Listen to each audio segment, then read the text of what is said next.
fellow mystery readers, and today, well, I know how they always say they save the best for second to last, but not to brag too much. This awesome book doesn't need, Chuck Norris cameos to be awesome. It's just pure awesome. Miss Peregrine's Home for Peculiar Children by Ransom Riggs. When it comes to setting, there are quite a lot of different settings throughout this book. One of them that really was for me kind of an important setting was finding an abandoned orphanage, which Jacob Portman did, a 16-year-old who's like the main character throughout this book. And I really think that this is an important setting because it's his first clue or trail to his grandfather's past. When it comes to characters, of course, there's Jacob Portman, who's 16 years old and is kind of finding out the main mystery. But when it comes to supporting characters, there are a lot of peculiar children, these two on the screen. There's also his father, which doesn't do much. He's just kind of there.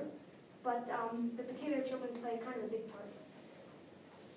The plot is, well, you could say kind of messed up because it's really hard to follow, and it's very surreal when you read it, the book, but once you get to the end, it comes together like one big bowl of masterpiece soup, and so that's really intriguing when you get to the end. But just to give you a little gist, it starts off with Jacob Portman in his hometown, and then he tries to discover his grandfather's past.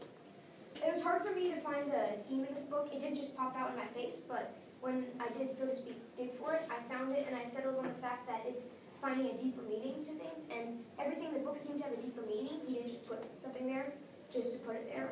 And so if you asked him, why there's a drunk pub owner, he would tell you why, the author. Recommend this to anyone that's open to something new. I mean, you have your classic murder mysteries, you have who stole the cookies from the cookie jar? David. But you don't get a book about peculiar children, because this is really interesting, something new. It almost created its own genre in itself, mystery.